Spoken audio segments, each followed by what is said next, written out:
L'échange que vous allez entendre est un entretien épistémique. Il s'agit d'une conversation asymétrique dans laquelle on s'intéresse à notre interlocuteur en lui posant des questions.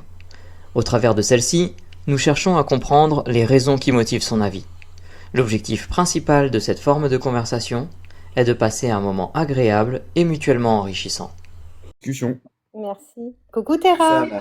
Mais coucou, ça va? Ouais, écoute, chaud, mais ça va. Ah bah, il faut vivre en Alaska. C'est ça. Hmm, ouais, tout à fait. Hormis ces questions de température, du coup, tu passes un bon dimanche? Ouais, je chill. Tu sais, c'est pas courant que j'ai des dimanches de repos, alors j'en profite. Ah, c'est bien ça. Oui. Du coup, tu es monté parce que tu as un avis sur la question, je suppose? Oui. J'ai.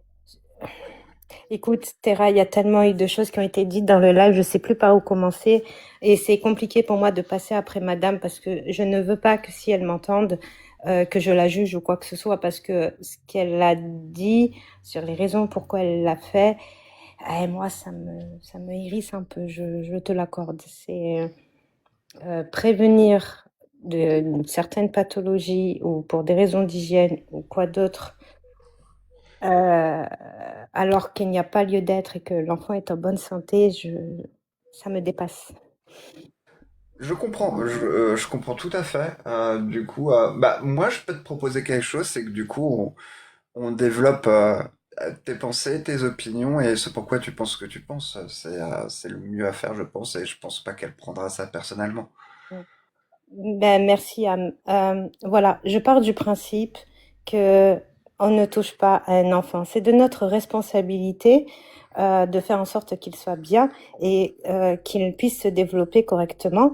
Et, euh, je pars du principe aussi que c'est une personne à part entière, avec sa vie propre, son ressenti, et on n'a pas à toucher à un enfant.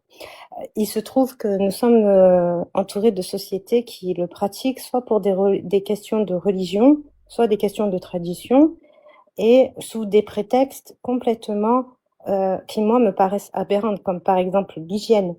Euh, Justement, pour des raisons d'hygiène, il faut laisser le prépuce parce que, voyez-vous, le corps humain est bien fait. Il protège, il a mis en place des choses qui protègent les muqueuses. Je vous donne un exemple. Les yeux, par exemple, ben, c'est une muqueuse. Il a mis en place une lubrification et des poils, c'est-à-dire les cils. Les cils protègent vos yeux. Et il y a le système lacrymal qui permet justement le dessèchement de l'œil. Eh bien, sachez que pour nos parties intimes, c'est pareil. Nous avons une lubrification naturelle et chez les petits garçons, le prépuce permet justement de garder cette zone humide parce elle en a besoin, parce que à l'intérieur, il y a ce qu'on appelle le système commensal, c'est tout simplement des bactéries qui sont là pour nous protéger des agressions extérieures. Il permet aussi de protéger le néa, qui est une porte ouverte à toutes ces agressions, comme je vous l'ai dit, à tout micro-organisme, justement parce que c'est par là que vous faites pipi et autres.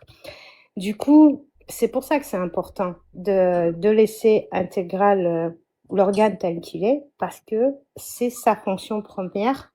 Il protège la muqueuse. Si on l'enlève, qu'est-ce qui se passe? Bien, le corps va, entre guillemets, compenser, et donc il va créer une fine pellicule, toute petite, comme une fine peau, et pour justement compenser le fait qu'il n'y ait plus ce prépuce. Et là, en fait, à partir de là, ben, euh, ça va sensibiliser cette zone-là et elle va être beaucoup plus sensible aux agressions extérieures. Ça va générer aussi une espèce de durcissement. Ça va limiter tout type de sensations. Et alors, je dis pas que c'est le cas pour tous les hommes, hein, mais sachez qu'il y a des personnes qui sont plus assujetties, par exemple, aux infections urinaires, et elles seront, chez certaines personnes, beaucoup plus fréquentes que d'autres. Voilà. Il y a aussi l'aspect, même si la grande majorité disent qu'ils ne s'en souviennent pas ou qu'ils n'ont pas de traumatisme, en attendant, au moment où ça a été fait, eh ben, le traumatisme est quand même là parce que ça fait quand même mal. Il y a aussi le fait que vous encourez pour rien du tout une anesthésie, qu'elle soit locale ou générale. Toute Euh, anesthésie n'est absolument pas excuse-moi, anodine. Voilà, est-ce que je peux, oui, est-ce que je peux voilà. Me te couper? couper, Parce que oui. tu as T'as vu, dit il y a beaucoup de plus de... choses. Ouais, Il faut que j'essaye de reformuler pour m'assurer d'avoir vas-y, bien compris. vas-y. Et oui, Donc, si je dois résumer, c'est du coup des études scientifiques sur le sujet qui t'ont convaincu en fait de comment ça s'appelle qui t'ont convaincu de la chose. bah, scientifique et aussi à titre personnel, j'ai 6 frères. Les 6 frères ont tous subi cette circoncision. Et j'ai 6 témoignages différents parce que c'est pas le même ressenti.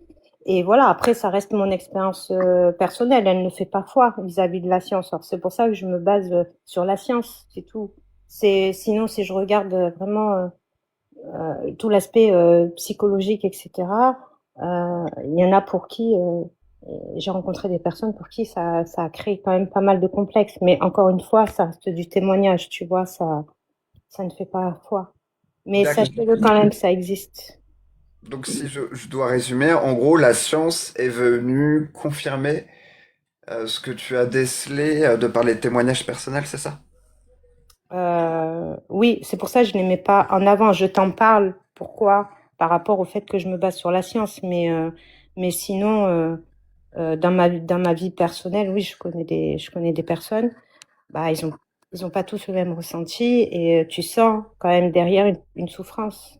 À moindre mesure, tu vois, comme je t'ai dit, c'est pas général, à tout le monde. Ah mais c'est très bien, mais c'est justement c'est très très intéressant. Mais du coup, si tu devais sur une échelle de 0 à 100, euh, si tu devais cibler le fait que tu es convaincu de ce que tu comprends de la question, tu situerais où sur une échelle de 0 à 100?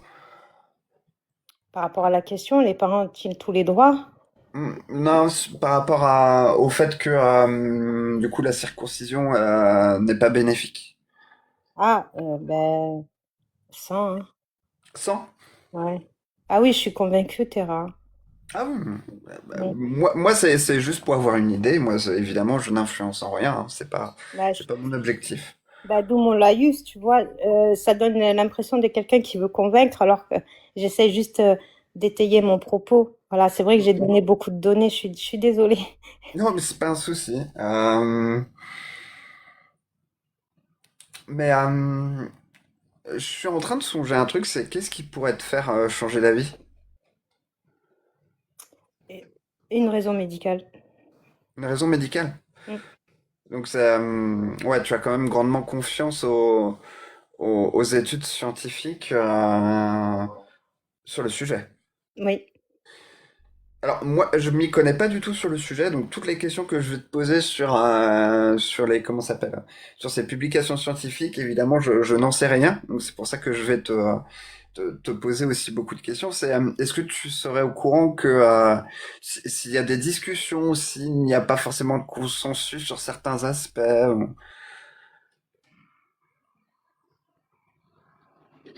c'est une vraie question. Ouais, je réfléchis. À ce jour, tous les pédiatres auxquels j'ai eu affaire, et ils sont pas nombreux, et tous les médecins généralistes et tous les médecins que j'ai pu côtoyer dans ma vie perso ou ma vie pro, je n'ai pas entendu le discours qu'en dehors d'une raison médicale valable, la circoncision est bénéfique. Je n'ai pas entendu. C'est pour ça que ça m'a beaucoup étonné le témoignage précédent par rapport à la recommandation des pédiatres au Portugal. Je suis très étonnée. Moi, je vis en France. J'ai pas, j'ai pas eu affaire à ça. Je sais pas quoi te dire. Ce qui va dans le sens où je pense qu'il y a un consensus à ça, savoir que la circoncision sans raison médicale est complètement inutile. Il faut pas oublier que ça n'en reste pas moins qu'une manipulation. D'accord. Qu'est-ce qui rendrait du coup quel type de raison Manipulation, médicale? pardon. pardon, je voulais pas dire manipulation, mutilation. Ma langue a fourché. Ça reste une Des mutilation. choses qui Mais, arrivent. Mais du coup, quel genre de raison médicale pour toi pourrait rendre valable du coup la circoncision? eh bien, écoute, la raison la plus connue, qui est aussi une c'est quelque chose qui arrive très fréquemment, c'est le phimosis. C'est tout simplement la résection du prépuce. C'est-à-dire qu'avec le temps, au bout d'un moment, il est tellement petit et fin qu'au final, au fur et à mesure de la croissance de la personne, bien, il va finir par se coincer à la base du gland et ça peut faire très mal. Donc, je peux comprendre qu'on puisse l'enlever parce que là, pour le coup, il y aura aucun bénéfice à garder ce prépuce qui est beaucoup trop petit. Donc, si je résume, euh, une question de confort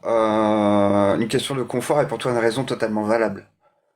Dans le cas du phimosis, oui, parce que je peux t'assurer que ça fait mal.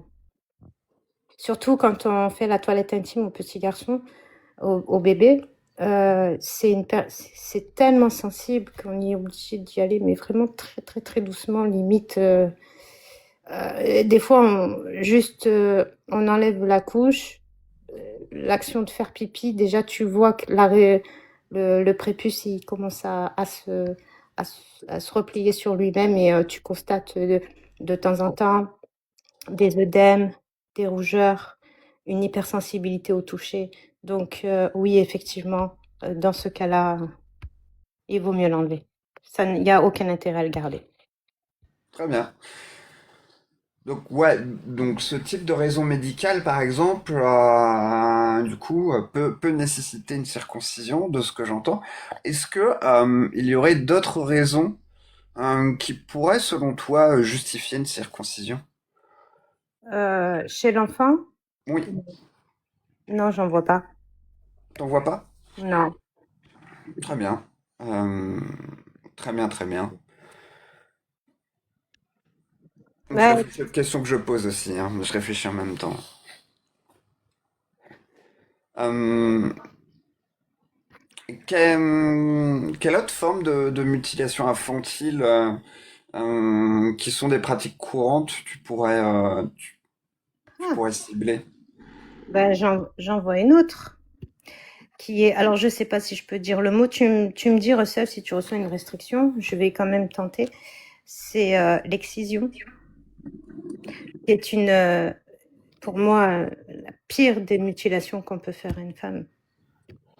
Oui, je dirais même c'est quelque chose d'assez proche selon comment ça s'appelle dans la conception, on va dire dans la conception couramment admise, ce serait ouais plutôt le pendant féminin quoi. Le pendant féminin. Ouais, enfin, c'est pas vraiment son pendant féminin. Là, on est au niveau au-dessus de la circoncision. Je veux pas minimiser la circoncision. Ça reste une mutilation. Je veux pas non plus minimiser la souffrance de la circoncision. Mais là, concernant l'excision, je peux t'assurer, Terra, pour avoir vu des parties intimes euh, de femmes tout juste sorties de l'adolescence, une vingtaine d'années. Si je devais retransposer ça sur ton visage, aujourd'hui, on ne verrait à peine la pupille de tes yeux pour te dire à quel point c'est une horreur sans nom. Ouais, Voilà. je comprends tout à fait le point de vue. Euh, et là, c'est pareil, tu mettrais un 100% ou est-ce que ton échelle serait légèrement différente? Ah non, non. Aucune mutilation doit être faite aux enfants. Aucune. Ni circoncision, ni excision, ni, je sais pas, couper le petit doigt d'un orteil ou ce que tu veux. Et rien ne justifie qu'on atteint au corps d'un enfant. Euh, c'est son corps, c'est sa vie, c'est pas la nôtre. Si pour des raisons tradition ou pour des raisons culturelles, euh, on explique à l'enfant que ça fait partie de de la croyance, eh bien, qu'on lui laisse le choix une fois adulte. Si c'est sa croyance à lui aussi, grand bien lui fasse, si c'est son choix à lui. Mais au moins, il aura consenti. Un enfant, on ne peut pas lui demander de consentement. On ne peut pas lui demander d'accepter qu'on lui enlève un petit bout de peau sans qu'il en comprenne les conséquences. S'il est tout petit, même s'il est en âge de parler, il n'aura pas le même discernement qu'un adulte. Et c'est le rôle des adultes de le protéger de ça. C'est à nous de faire attention à ce que l'enfant s'épanouisse correctement. Il fera ce qu'il veut de son corps plus tard. C'est pas pour rien qu'on autorise, que les tatoueurs demandent à partir d'un certain âge, je crois aux alentours de 16 ans, l'autorisation écrite des parents. C'est parce qu'ils sont pas majeurs. Ils n'ont pas le même consentement, le même discernement qu'un adulte. C'est pas pour rien qu'aujourd'hui il y a un âge pour la majorité. Moi, demain, si je veux rien, la loi ne m'interdit pas de me couper un bout de bras. Tu vois ce que je veux dire, Terra? Oui, oui, tout à fait. On va se poser des questions sur ma santé mentale, parce qu'on va se poser la question pourquoi j'ai décidé de me couper le bras, volontairement. Mais en soi, je suis adulte, je fais ce que je veux de mon corps. Si je veux couper mon bras, je coupe mon bras. Si je veux me faire tatouer, je me fais tatouer. C'est moi qui décide. Seulement, la conséquence de se couper un bras et la conséquence de se faire tatouer n'est pas la même. Donc, voilà, c'est là où il faut essayer de comprendre le pourquoi. Mais un enfant, franchement, il saura faire la différence, lui. Voilà. C'est une vaste question pour le coup. Ben, je pense que nous avons fait le tour et que nous sommes dans les temps. Comment ça s'appelle, je vais donner la parole à mes camarades cependant. J'aimerais rappeler les principes du live parce que j'ai vu quand même vite fait passer les commentaires. Merci de ne pas faire de procès d'intention ou d'insultes envers les personnes qui ont le courage de monter s'exprimer. Merci beaucoup, ce serait appréciable. Et maintenant, voyons si mes camarades ont d'autres questions. Euh, Mina, j'ai cru Oui. comprendre que tu t'étais intéressé au sujet. Euh, Est-ce que tu connais le nombre de phimosis qui impose une circoncision chez l'enfant sur le territoire français et y a-t-il des disparités sur ce territoire, à savoir loin des grandes villes ou des points cultuels, est-ce qu'il y a autant de phimosis dans ces endroits-là que dans les endroits où il n'y a pas de cultuel? Euh, Est-ce que je peux prendre la question à emporter? Non pas que je ne veux pas répondre, c'est juste que tu me demandes quelque chose de beaucoup trop précis et je n'ai pas de données de tête Enfin, je n'ai pas les données en tête pour pouvoir répondre parce que je ne voudrais pas dire de bêtises. Est-ce que ça t'embête si je t'envoie une étude un peu plus Mina, tard ou si je reviens un peu plus tard? Mina, je suis ravi de cette réponse que nous encourageons ici.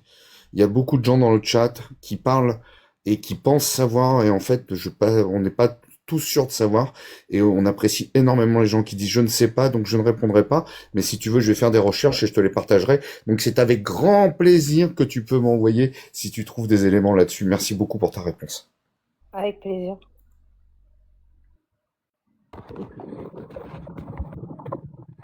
Ah, désolé, j'ai entendu que d'une oreille, donc non, j'ai pas de questions. J'ai entendu quand même, je pense, l'ensemble, mais pas de questions. Bonsoir. Bonsoir. Alors, point de Aïcha, excuse-moi, ici, non, je suis désolé, je vais répéter vite fait, on passe un par un avec un membre de l'équipe pour une discussion qui dure 15 minutes. C'est pas des lives où il y a des débats et des échanges entre les gens. C'est un peu particulier, on aime ou on n'aime pas, mais voilà, c'est comme ça. Merci beaucoup. Pas de questions de mon côté pour finir. Ah, Mélanie, c'est vrai? Ça va et toi? Oui, ça va, ça va. Euh,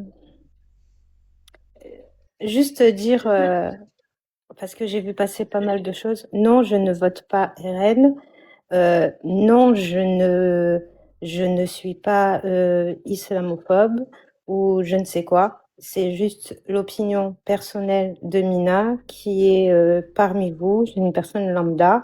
C'est pas parce que j'ai une certaine profession que je n'ai pas le droit d'avoir une opinion personnelle. Voilà, c'est tout.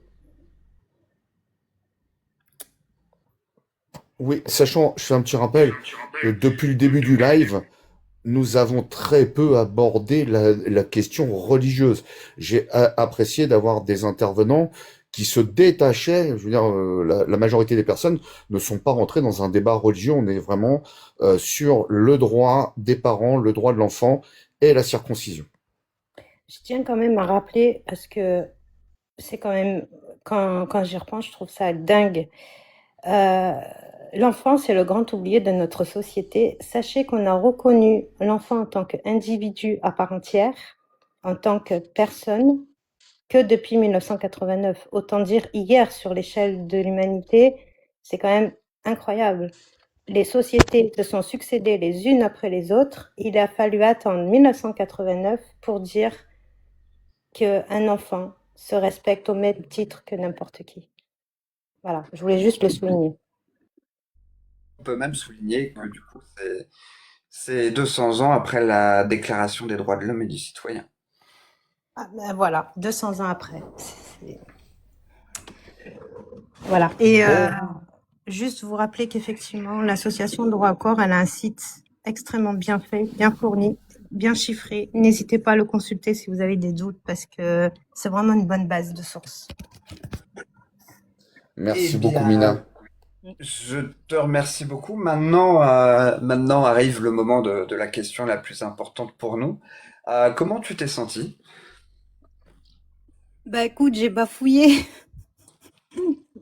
Non, en vrai, ça a été. Et puis, on se connaît, j'étais à l'aise avec toi, tu vois. Donc, Ah oui, ça, c'est mon côté bout en train, ça. voilà. C'est ça. Bah écoute, je je te remercie beaucoup. Je te laisse descendre, du coup, je pense que Ouais. tu sais comment ça marche sur Oui, TikTok. il n'y a pas de souci, ça marche. Bah, merci de m'avoir écouté. Mais de rien, et puis bah à très vite sur d'autres lives et prends soin de toi surtout. Merci beaucoup, vous aussi. Hydratez-vous bien. Bye. Merci, Merci. bye.